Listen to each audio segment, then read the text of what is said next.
owners every Friday at 3 p.m. Here we are, Northeast Colorado. So glad you could all join us. It being 3:02, we are going to go ahead and jump right into the webinar. So let's go to our first slide, please.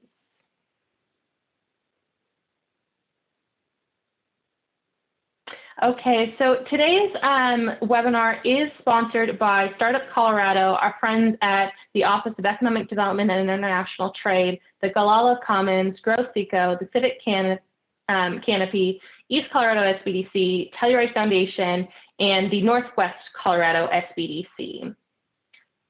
Next slide, please. All right, so we do have a full agenda today, and I'm so excited for you all to be here and join us for this great topic. And so what we've got on board today, by the way, I'm Lisa Hudson. I'm the director of the East Colorado SBDC, the Small Business Development Center covering Eastern Colorado. I'm so glad to have you here with us to talk about an update from Senator Bennett's office. We've got a topic on legal issues that we're facing today as our small business owners, and a really cool panel that we put together called Nuts and Bolts of Moving Forward, where we featured 3 small business owners throughout the Eastern Colorado territory to talk about their strategies and methods as they've faced, you know, this new world that we're in right now. And after that, we are going to do a Q&A and wrap up. So I just want to make sure that we've got everything ready to go. We'll go ahead and go to our next slide. So before we jump into our update from Senator Bennett's office, a few events that we're going to feature include the Who Do You Trust webinar. It's from our Epic series at East Co SBDC. This will be on May 12th from 9 a.m. to 10:30 a.m. This will be online, and this is going to be an event where you are going to learn how to build trust as a small business owner serving your customers or your clients. Next slide. This event is startup orientation. So, you know, we may be at home still, but maybe you're considering starting up your own business. This is a good class for you to attend to understand all the ins and outs of being your own boss. This will be on May 12th from 6 to 7:45 p.m. online. Next slide. And the last one to feature is Social Media 101. This will be on May 20th, so later this month, and it's how can your business stand out on social now more than ever. This will be on May 20th at 3 p.m. It'll be an online live stream, and you can register for any of these events at the East Co website at eastcoloradosbdc.com, or go to our short link at bit.ly/eastcosbdc. Next slide. All right, so first up, we do have Jackie Armendariz from Senator Bennett's office to give us a legislative proposal. Thank you so much for being on the call today, Jackie, and I'm going to turn it over to you. And just so you know, if you have any questions or comments, please email those thoughts and the feedback to our Startup Colorado team at startupco@colorado.edu. Take it away, Jackie. Thank you so much. And I just want to take a moment to extend gratitude to all the partners on this call for letting us join the agenda on short notice. What I'm here to talk about today is to offer an invitation to all small business owners who are on the call currently to correspond with us regarding what Senator Bennett has proposed this week. And so to repeat again, we are working with our partners at Startup Colorado. So you can use the startupco@colorado.edu address to provide the feedback regarding the proposal I'll discuss next. So if you want to turn to the next slide, please. And so what this package is a new bipartisan proposal that's kind of in 2 pieces. And this is targeting support for our hardest hit small and mid-sized businesses. And actually, if you'll go back to the slide part 1, please. Thank you. So this first slide here has to do with what essentially is a near-term problem solving for the current PPP situation, or the Paycheck Protection Program. So one of the biggest points of pain that we have kind of been hearing from is this 8-week period that a lot of folks, businesses are thinking that just is not going to cut it. So you'll note here on this slide, one component of this PPP fix is that we are trying to extend that period to 16 weeks. And so obviously what's important there is the idea is that we're providing more forgiveness for firms that have higher operating expenses as a percentage of their total cost. So we're looking at, a business having twice as long to hit that target payroll with the change from that 8-week to 16-week period. And so you'll notice there the other bullet point about our proposal, talking about eligibility as well, which has to do with focusing on the decline in revenues, because we are recognizing that the payroll component of the PPP program is somewhat challenging, we'll say. And so next slide, please. And so the other second piece here, which is a longer term strategy that's called the Restart program, which we're really emphasizing that we need to look at supporting businesses in the months ahead, right? So this longer term strategy is focusing on businesses which had a substantial hit in revenue. Think of obviously your restaurants who most of their traffic was cut down to just curbside carry out, things like that, things of that nature. And so with this component, the Restart program, the forgiveness is based on revenue loss in 2020 relative to 2019. Another piece of that is that we've been hearing, right, is that PPP, that 2-year period that essentially that product is looking for the loan product, that it could be problematic as well for businesses they're anticipating. So with the Restart program, we're looking at a 7-year window to pay back the loan portion that remains, because obviously forgiveness remains a component of this program. And so also kind of to highlight with the Restart program, what we've been hearing time and again is that 25% cap on non-payroll forgiveness is also presenting a challenge. And so if you refer to the slide there, when it says it wasn't in the statute, it meaning essentially that, when Congress passed the package regarding PPP, the 25% cap was not in that language. That was a stipulation later added by the SBA. So we're emphasizing that we are hearing those points of concern for small businesses, and these are some of our solutions in the near term and in the longer term to make sure that we're supporting small business as we continue to evolve through the crisis response. And that said, I would simply add that, right now it looks like the most recent package you may have heard called kind of COVID 3.5, where we appropriated more funding for small business programs. And there are a couple other pieces to that. So currently it looks like there may be what is essentially another interim package, which we're calling COVID 3.75, which could be a bit of what we call a stutter step before another bill comes, that fourth kind of COVID bill that we're looking at. And we don't necessarily expect that to happen before Memorial Day. So I'll leave it with simply, again, that we are emphasizing the timely urgency that needs to happen with here to support small business. Absolutely, Senator Bennett recognizes the urgency once again. So that being said, we invite you to help us do the crucial work of collecting this feedback from impacted Coloradoans and making sure that Senator Bennett's legislation can best represent the needs and concerns of his constituency. So that said, I will leave it there. Thank you so much for your time, everyone, and have a nice weekend. Thank you so much for that update. And I just want to remind everyone on the call that if you've got any thoughts or feedback, make sure to email those to startupco@colorado.edu. Jackie, thank you so much for being on the call. I'd also like to remind everyone that on the webinar today, we have a chat feature, and in there we have a reminder that you can download your own copy of the slides from today and access all the links in the presentation in that link in the chat box. And I'd also encourage you to utilize the Q&A function that we've got as we go through the rest of our slides here today. So let's go ahead and we will jump into legal issues today. I'd like to introduce our next speaker, Alex Wright, attorney at Wright Law Firm. Thank you for being on the call today, Alex. Take it away. Yeah, my pleasure. And I've got a lot of things that I want to cover, so I'm going to go kind of fast. I've got the chat box up, so I'll try to respond to any questions as they come up.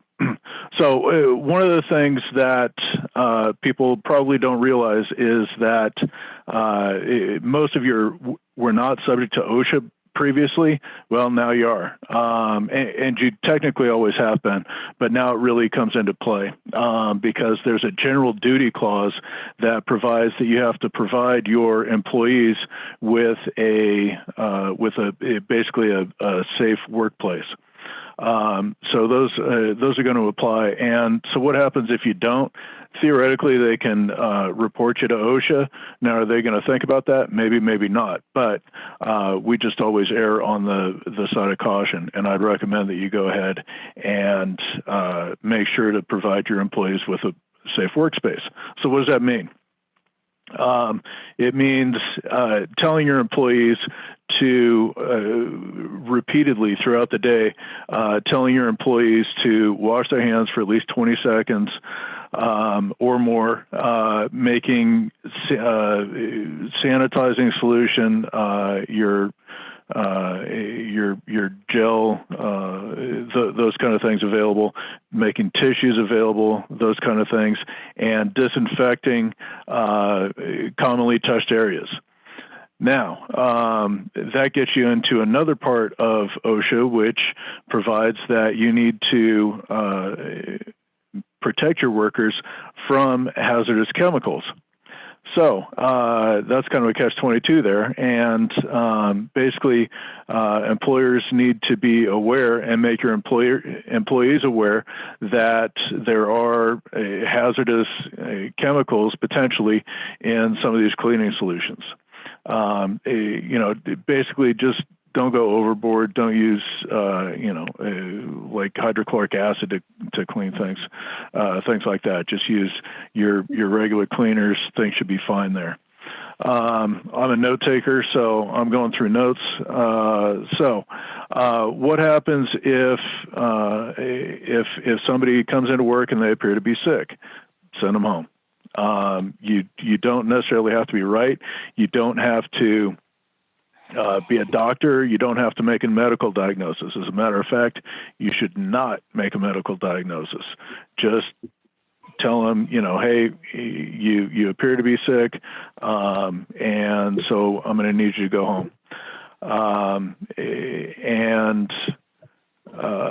So with that, you're also going to want to make sure that your employees have personal protective equipment. So they should be wearing masks. If they have contact with services that are commonly used, those kind of things, they probably should be wearing gloves. So you need to make sure to have those protective things available. One thing to note on when you're sending your employees home, pretty much in general, you need to make absolutely sure that you're not discriminating against them based on race, obviously, age, those kind of things. But there's an issue that we're going to talk about in just a minute about vulnerable employees, and so that's an age-based thing, at least in part. Under the Americans with Disabilities Act, you also cannot discriminate against people based on a medical condition, those kind of things. So if somebody is more susceptible than others to catching the COVID-19 because they've got a compromised immune system, because of their age, various other factors, then you need to make sure that you're not discriminating against them. So it's a real fine line that you need to walk. Also, if workers are returning from a place that is a coronavirus hotspot, for whatever reason, say they have family in Seattle or something like that, which is one of the major hotspots, well, that's going to be an issue, and you're probably going to want to ask them to self-quarantine before they come back to work.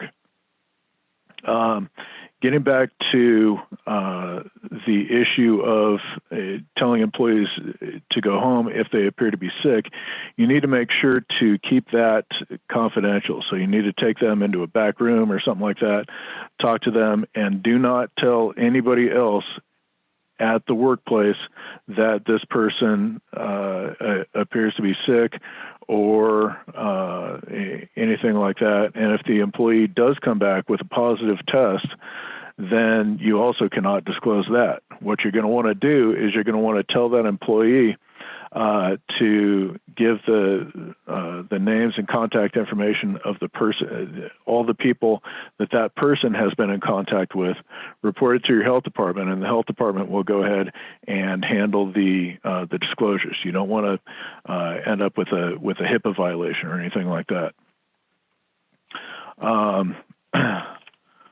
All right, so keep in mind, getting back to OSHA again, if somebody makes a complaint or something like that saying, hey, look, I don't think that I can come back to work. I'm feeling sick. I haven't had a positive COVID test or anything like that, but I'm feeling sick. I don't think I should come back to work. You cannot discriminate against them because of that. The OSHA rules allow for employees to raise a reasonable concern about health and safety. So again, you're walking a real fine line. Some of you might be having your employees go ahead and check their emails from home. Do you have to pay them? The answer is maybe. If the person's a salaried employee and checking emails from home, then yeah, you got to pay them, and you got to pay them the usual amount. If it's an hourly employee, then they get paid hourly, that kind of thing. So you need to make sure to keep up with that. All right, going into more detail here on who are considered vulnerable people under this stay-at-home order, or safer-at-home order now it's called. Those who are 65 years and older, people with lung disease or asthma, people with heart conditions, people who are immunocompromised, pregnant women, and people deemed high risk by a healthcare provider. So those people cannot be forced to go back to work if their work requires in-person duties near others. It's a real vague definition. What is near? What is not near? In this type of situation, we're dealing with an order that already provides for social distancing, people staying at least 6 feet away. So this appears to be more than that. So if their job duties require in the amount that a distance of 10 feet, it's basically going to be whatever's a reasonable distance there. I'm going to go ahead and stop it there and see if there are any questions. Otherwise, I'll go ahead and turn it back to Lisa. Thank you so much, Alex.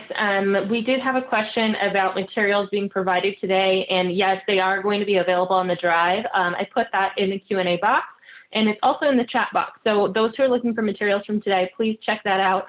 And Alex, if people would like to get in touch with you, how can they do that? Just go ahead and email me. The email is just my first initial and last name. So it's A-Wright with a W at awrightlawfirm.com. Great. It does look like we have one more question come through. The question is, if someone takes off time to go to a funeral, do they have to quarantine after the funeral? Probably not, as long as you're following the social distancing guidelines. The person probably does not. Now, if the funeral is in a dangerous area, Seattle, that kind of a thing, then that person probably should quarantine. but any others that have not been designated high risk areas probably don't need to. Great, thank you so much for answering that. We're going to jump into our next panel here. Thanks again, Alex. Appreciate you joining us.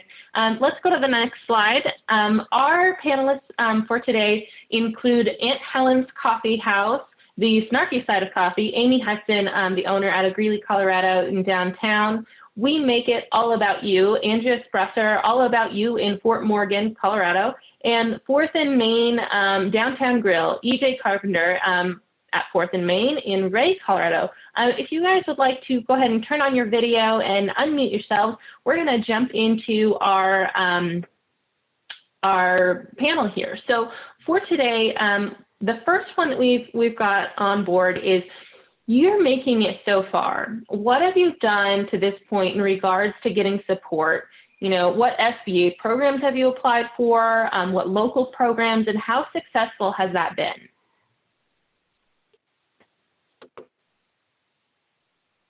I'll jump right in. Okay. We've successfully applied for the PPP loan. We also applied for the Int'l loan. We understand we're in queue on that. We've got a little bit of communication from the SBA on that. It sounds like that's going to be pretty limited funding across the board because they've been hit pretty hard with that. As far as getting through this and being prepared for it, nobody prepares for this. I guess we had put ourselves in a pretty good position to get through a slow quarter or something like that. We never expected this. But what's been our saving grace is our community and our employees. And that's really been the big difference maker for us to get us through these quiet times, to be able to pivot fast. And having the federal unemployment's been a big help for some of the employees that we had to put on to unemployment where they made enough money that it didn't make sense to try to match that and go down with the ship. But we've done about everything that we can. It sounds like a lot of people have done the same thing. This has been a hard industry, the restaurant industry, to kind of take this hit. But we've learned a lot through it. And I think it'll prepare us for slow times and problems that come up. I can kind of echo what EJ said. We own 2 coffee shops, and then in the midst of all this, we're in the process of purchasing a 3rd business. We did apply for PPP, did receive it right away, as well as the Int'l. We got lucky on that because it was able to go towards our new business. What we found is that the amounts that we've asked for aren't what we were given, which is fine. Every little bit helps. In addition, we are lucky enough to be a recipient of the Greeley Area Chamber of Commerce. They did donations for local businesses, or grants, excuse me, for local businesses that did apply. So that's something that will help us get through. I don't know that we'll make it through June if this carries on. I did like what was presented from Senator Bennett, that payroll protection could possibly be extended. That to me is a huge relief. And EJ, perhaps you're fighting with this as well, but we're finding that a lot of our employees are making more not working than they are coming back to work. So now we find ourselves competing for salaries for, not working. So that's kind of been a struggle. So we're hoping that, the 16 weeks ends, or people are willing to come back to work rather than just stay at home. So that is one of our biggest concerns. We did immediately, something I didn't believe in, I shouldn't say didn't believe in, but something that I was concerned about is using services that did carry out and are like no-co nosh and things like that. I didn't have a problem with them. I just wasn't sure that I wanted to offer that as a coffee shop. We have utilized those and they have been successful. And I'm so glad that we did turn to those because they have helped us keep at least somewhat to the point where we can maintain 25% of our typical revenue, but that's about where we are. We're down 75% every week. So that makes it difficult. Yeah, thank you so much. And it looks like Andrea, we're working on getting her unmuted. She's joined us by phone today. And I know that she was working on applying for the grant through the city of Fort Morgan. So once she's able to join us on phone, we'll have her talk about that. But let's move on to our next question. What other resources have you applied for and how successful has that been? You've spoken to the local programs, but is there anything else that you found to support your business? So far, we've kind of had to hold back a little bit to see what's coming out. This restart program, anything else in the CARES Act. If they spread this PPP over another 8 weeks, would be hugely important for the whole restaurant business period, or to be able to pick our timeframes. Of course, we're already under the gun by several weeks on PPP, so it's been a little hard to decide what we should go after in case that hurts us. We have options for some long-term financing, but we kind of have to hold on to kind of see what's out there. Banks are hesitant to move forward on some of this stuff because they're not sure. Just like the PPP thing changed every day. We were on top of that for weeks before it came out, and we were actually found ourselves in a position of educating the bankers, and then they would get new information every day. It was very frustrating. And so we haven't been able to reach out for a lot of other things. Part of it is we did get some help with PPP, and we don't want to feel like we're asking for more than our share. At the same time, we're waiting to see what comes around, if there is anything in this 5 or 6 month window that can get us, get us to the tunnel. One of the questions on here is, we see the light at the end of the tunnel. For me, we're just seeing the tunnel coming up, and we don't know how deep that tunnel is going to be and what it's going to look at when we emerge. Absolutely. And it looks like, Andrea, you've now joined us. What could you add as far as what you've done in regards to getting support, any programs that you've applied for, anything that's been successful for your business?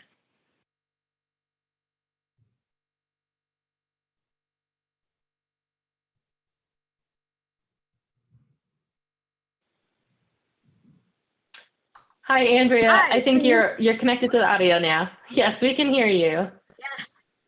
Hi, Blake. This has been a fun challenge. Sorry. Okay, so I didn't hear the last of what you said, but I heard you ask the question about the city grant. So the nice thing in the city of Fort Morgan is that they did put out grant funding for our downtown businesses. There were several criterias, and it was kind of a first come, first serve. But they had put out $50,000. I did get to receive part of the grant funding. And so I was super excited about that, because we can use that towards things that we couldn't use the PPP for, which will be super helpful, especially paying for some of my inventory. I have a gift shop and women's boutique. And so, being shut down, I've still had inventory rolling in the door, or we had seasons that we can no longer sell that had to go downstairs. So it was nice that the city did that. And then they had 38 total applicants. And so what they did was put additional funding towards that so that all 38 could be funded. So. Wow, that's really fantastic. So the next question that we've got on our list here is, have you been able to collaborate with any other entrepreneurs in an effort to support each other?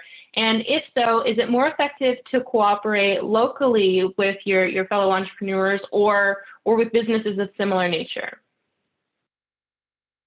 One of the programs that we take, or one of the things that we've done with the downtown Greeley businesses, is we have partnered, like One Stop, for instance, we partnered with Right Coast Pizza to provide cupcakes, so that if you want to do a takeout, you can get beer from the brewery next door, which is Bricks. You can get your pizza and your cupcakes all in one location. That is something we've done just to kind of help everybody boost their business a little bit, and that's been fairly successful. It's been very well received by the community. We also participated in the Healthcare Heroes promotion, where we provide meals after we receive a certain amount of donations, and we provide meals for healthcare workers. And partnering with other businesses to do that has been very rewarding, as well as very successful as well. Again, Ray's a tiny town, 2,300 people. So there weren't a lot of things in place for this, but we have this incredible community, and a couple ladies specifically, Missy Wyamera and Karen Lloyd, that kind of just jump in and take care of things. And so we, as a group, kind of got together with people that maybe needed flour and eggs and those kind of things. And it was more of a care model for our local people, where we kind of went into help mode versus business mode. And it was really awesome to see the community kind of come together to make sure that everybody was taken care of. As far as collaborating, the restaurants in our town kind of get together to make sure that everybody's covered for what they need, whether that's flour or pizza boxes or picking up an extra delivery to go someplace. But it's been very useful to watch people's Facebook feeds, their Instagram posts, not just locally, but regionally, and then even nationally, to get ideas on how we can pivot and how we can turn and how we can help each other and give ideas to people to where they can keep some cash flow in. We are at about 60% of normal here in Ray. Our interstate business, the dish room in Burlington, is at about 52%, which makes sense because there's not the traffic stopping in. So that's been some very useful stuff just to kind of rely on your support network as a small community. So that's been our best option. Yeah, it's been really great to hear some of the stories from our small business owners throughout these calls today. And even my consultants were telling me about how much support the community is giving each other and trying to promote kind of that local flair. So those are really good things to hear about. Now, with all this that's been going on, how have you pivoted your current business model to provide your customers during the shutdown? Amy, you spoke a little bit about the kind of banding together with other local downtown businesses. Are there any other strategies you've put in place? I think one thing that we have done is we communicate a lot more. We talk to each other about how business is. We try very hard to support each other through social media, liking and sharing, letting everybody know that, when I see a new business doing or a business doing something in Greeley, I like to always make sure that as people come in, I let them know. So I think we've kind of all just sort of banded together and tried to support each other because nobody wants to see any of us go out of business. We've worked too hard to build the downtown Greeley area up. And so to think of locations having to close their doors due to this is very, disheartening. So I think we've all kind of started to work together and try to support each other to try to get through this together. Hi, this is Yeah, Andrea. Taylor on our chat box. Oh, go ahead, Andrea. Oh, that's okay. Anyway, some of the things that have worked really well for us, all I have to say is it's much easier to have your front door open when you're in business than it is trying to do business how we've done. Hold on one second. We've done curbside service. We stopped doing delivery just because it was too hard and we felt like it was maybe a issue, going to people's houses. But we've continued to do curbside, but some of what we do is like I did daily features of live Facebook. And so we got a lot of questions that way. I also sell in my shop a lot of food and gourmet items. And so every day I was taking something home and doing demonstrations on how you could make it, what alternate ways you could make it, just trying to make it fun and interactive for our customers. Trying to do business in some interesting ways where people wanted to do live video chats with us to walk through the store so they could see what they could purchase. We did some of that. We did a lot of emailing. We did a lot of Facebook. I even did a lot of pictures to people and then they would call the shop, just a lot of virtual shopping. And then we even had customers that would come to our front door and just look in and we would take things up front that they thought they wanted to see just to kind of do showing them what kinds of things we could do so that they could see the types of things. It's been much easier, like I said, to have the front door open again so that people can come in and actually look at the merchandise and shop for us. Absolutely. And, I encourage those online participating. If you've got any questions for our small business panel, make sure to put those in our Q&A box and we'll get to those in a minute.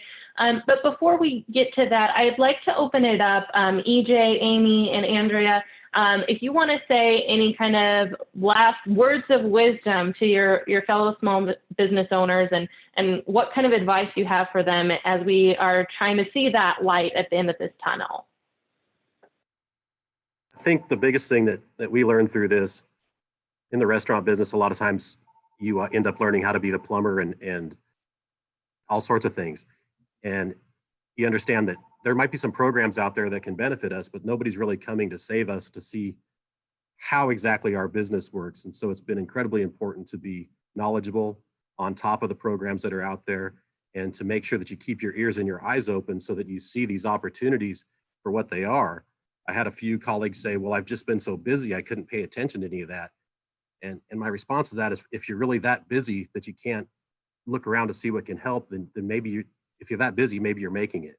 And if you're not making it, then you need to take that time to find that knowledge, whether it be through colleagues in the same business or the government or the SBA programs. Because if you're slow on this stuff, a lot of people have missed out. And a lot of it's because they just didn't have the knowledge, or they couldn't get the information that they needed to be quick and mobile. The advice that I would give is work hard with your team that you have working with you. Stay positive. I think that now more than ever, customer service is huge. People have choices, and they work really hard for the money that they're earning. Well, some, but anyhow, I would say just maintain those customer relationships. And people have a lot of grace and mercy right now, which we're very grateful for. A lot of our customers haven't had the best situation, but always following up is something that we've been working hard on. If we need to say, sorry, that wasn't perfect, or we're out of this because our supplier is out. And I just think maintaining those customer relationships, as well as being a supporter in the community and being active, I think is very, very important.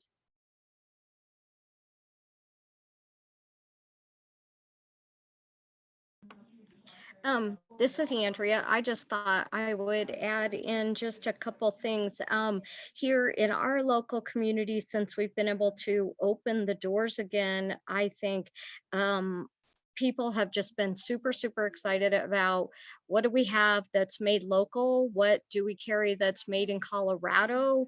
What do we have that is a USA product, so that we can continue to support USA, Colorado, local, and just really shopping local. And I think it's been great kind of reminding people, when I was doing a lot of the live videos, just helping people understand that, shopping local really does help your sales tax dollars. It helps with your community. It helps keep your businesses going. Anything that helps. I mean, all of us on the call today have probably seen devastating loss in the last 2 months. And so, just like probably any other business that's on, every day I just try to think of very positive things. And when I do my videos, I try to be super positive and super excited for our customers. And we did a week long of 20% off for our customers when they came in off their total purchase, just to try to help out. Yes, I really could use the extra money right now, but I think, it really helped a lot of those other customers that came in that had a set budget of what they could spend in our store.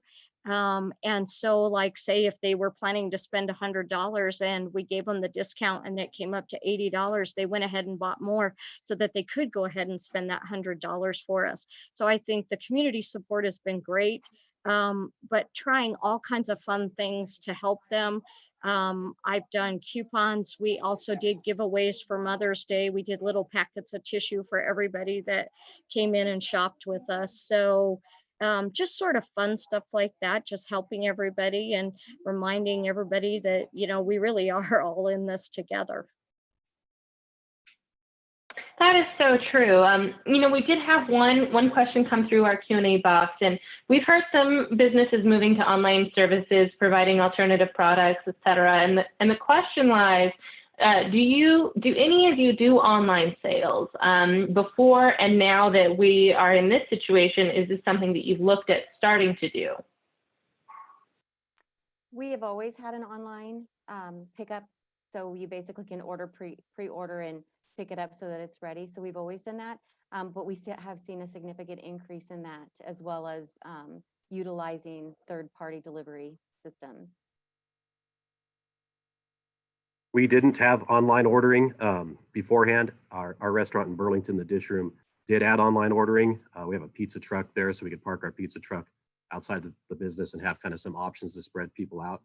And that was a big boon. We had a local business from Yuma that offered free setup to integrate with Facebook and do all that. So we did take advantage of that. We've avoided it a little bit in general, because what they spoke to, as far as sometimes we don't have our full menu available because we can't get fresh fish or we can't get these things. So we've avoided that a little bit, but we have implemented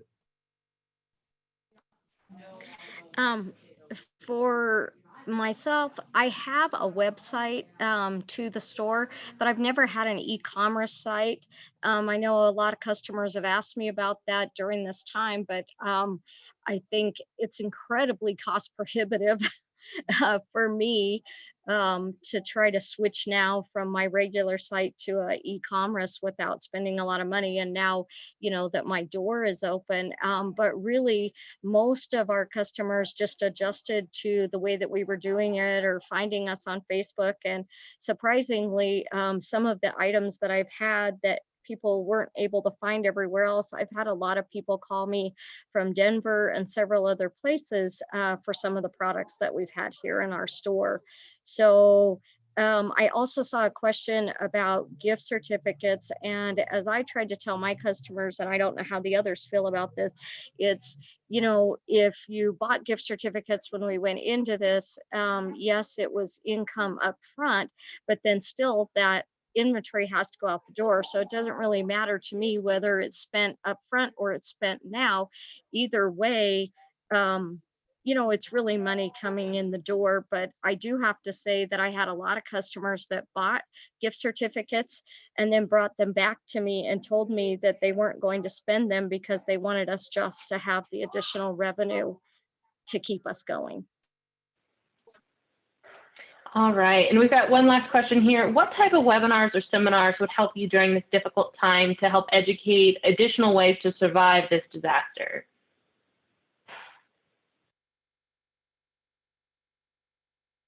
I think it'd be helpful just to understand the rules. They seem to change every day. As restaurants, I don't know if I can open May 15th. I don't know if it's June 1st. There's just any kind of information out there that states, Alex speaking about OSHA now is something that, so, those regulations are going to be new for us. So how do we get our hands on that information? Just anything like that. We've always enjoyed working with the SBDC here in Greeley because they always give us so much information. And so anything that you guys could provide to us from a statewide level would be very helpful. Great, thanks so much. Can I add one more thing? This is Andrea. I thought the legal part was great today. Some of what I'm really struggling with is when I had to lay off 2 of my employees and now they're claiming unemployment. I've never had to go through that. So I'm really struggling, like trying to find another business that's had to fill out the paperwork and the forms and how do I do it and what do I access? So that would be very helpful for me going forward. I think speaking to the timeline of things, it would be helpful. I kind of wish we would have had a longer roadmap with some adjustment dates instead of this extension, but that's the way it's been. An incredible resource for restaurants is the Colorado Restaurant Association. They've been incredible about getting all the information that pertains to not just our industry, but also the plans that are out there. And so it's just been nice to see people's faces. We miss people in the restaurant business. It's the biggest thing that we miss. We miss our people. So it's just nice to kind of get one-on-one and share this stuff with other people and then to hear where they're finding information, where we can just be on top of this so we can be good guardians of our business and our communities. I think we all miss people. I think you hit the nail on the head there, EJ. Well, thank you so much for joining us today, EJ, Amy, and Andrea. We sure do appreciate it. I'm going to go ahead and wrap today up. We're ending right at 45 here. So let's hit to next slide, please. One more. All right, so we do have some resources here for questions and call recordings. You can access those at the Choose Colorado YouTube channel. If you still have questions, email us at startupcolorado@colorado.edu. And, we have this call every Friday right here, 3 o'clock for the Northeast. There's one at 12, 1, and 2 for the other territories as well. Next slide.